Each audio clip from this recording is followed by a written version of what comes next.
So while Bandai still hasn't given us a Master Grade 2.0 Super Gundam, the fact that they do give you a Super Gundam in an older kit might make you think this thing's not justified. Super Gundam, even though the body looks completely different, there is already a version of it in Master Grade form. But one thing Bandai hasn't done, and probably never will, is give us a Master Grade Full Armor Mark II.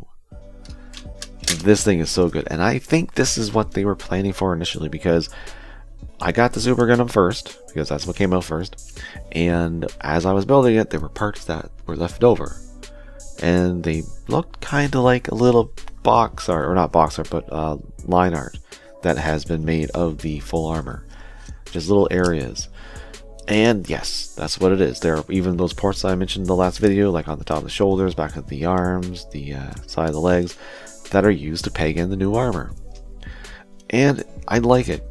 Granted, it is a little sillier compared to the original full armor Gundam, which I would have liked to have gotten if it didn't have these stupid little double-sided adhesive strips to put the armor on the body, instead of having dedicated ports or designing the armor around like indents and stuff.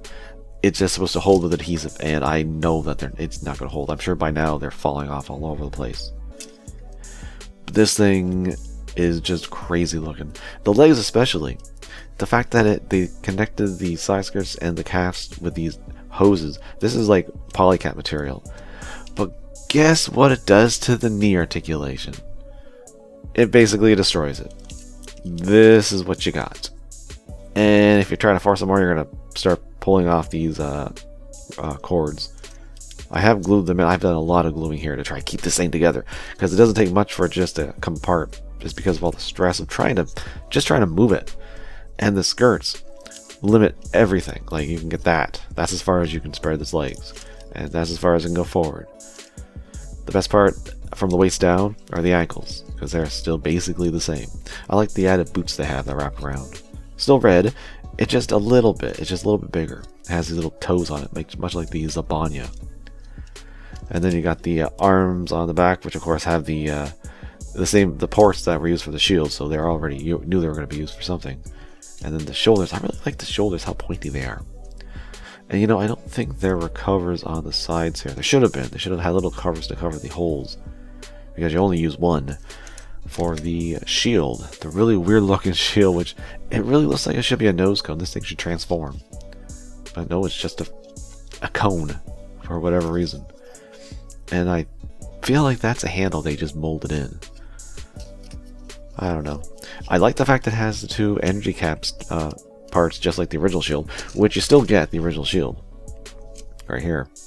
Although for some reason these will not stay in these ports. What they're designed for. They will not on the knockoff, but they fit perfectly on here. Very interesting. So, I mean, if you want, you could have double shield, because, well, actually, no, you can't. I mean, you could. You just have to remove one of the armor off the arms, because they're obviously being used.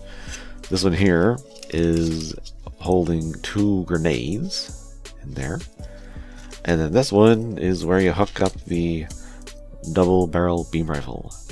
It's like the original perfect, I can't want to say perfect Gundam, full armor Gundam, but it's a longer barrel.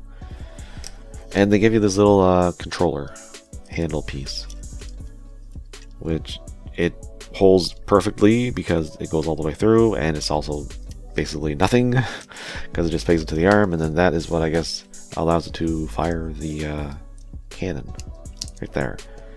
Speaking of cannons, I wish it had an over-the-shoulder cannon, but it wasn't in the design art, so you don't get it. And the backpack is it's like baby dual, and I'm missing that little wire here. Should be on here. It was here. I thought I glued it. I must have put it in a parts bin. And this version did come with all the parts for the headphones, and they're very different compared to the official ones. I like them a lot more. One of the things I didn't like about them was the fact that they're really big, but these ones are definitely smaller and very colorful too. The antenna doesn't move though. Oh, and I should probably glue it. I mean, you know what happens. And it clips around the head perfectly. Looks pretty good. I like it. The color of the end pieces of the headphones are the same color as the little detailing on the armor, so it does kind of match and blend in. Definitely look better than if it was just this dark color. And you still get the bazooka, same bazooka, and the same beam rifle. But you don't have anywhere to store them. Obviously the side skirt's being used right now, and the back, it could have been a thing, but these little extra bits that stick out on the new armor is just too far out, and so the little clasp that comes down for the bazooka can't come out. If you want it to happen, you could probably just cut those parts off. I mean, it doesn't really deal that, like, take that much away from it. It just would have a little trim on the inside, but it could probably work. I think it would work. I'm not sure though. Now, one more thing, because, well, I wanted to see if this would work, and I didn't want to use the Mark II Titan color head because it would be kind of weird with the actual, like the color, the drastic color difference. But I did find it because I think I mentioned that I had the AU Master Grade 2.0 one time, but I used parts of it. But I did have the head still. I finally found it. I'm not even sure if that's the right V-fin. It fits, and it didn't have a V-fin. I looked around and I found one that looked the same. Now for this, I'm gonna have to use the neck from this one. I don't know if the official one would work because this one didn't come with a neck in my parts bin, but it does actually work. Now, it doesn't seem to be perfect. The head, I think, is a little too long, and so it's a little tilted at an angle, just slightly. But that actually looks really good. I'm happy with that, and I'm torn now because I do like this head with the new Vulcans. But actually, I wonder if these might fit. Maybe the heads aren't too different in terms of the shape, at least how wide they are. So it works perfectly with the head Vulcans. They actually do seem to be the same width for both heads. Okay, I think I'm sold. I think I'm gonna leave it like this. I really like it with the head. So I guess that makes it even better, the fact that the heads do seem to be swappable. But it doesn't matter. I mean, it's still a nice head. This one that failed is a little more RX-78-2 looking, where it's not, because it just not quite as long as the normal Mark II. But that looks actually pretty good. I like that.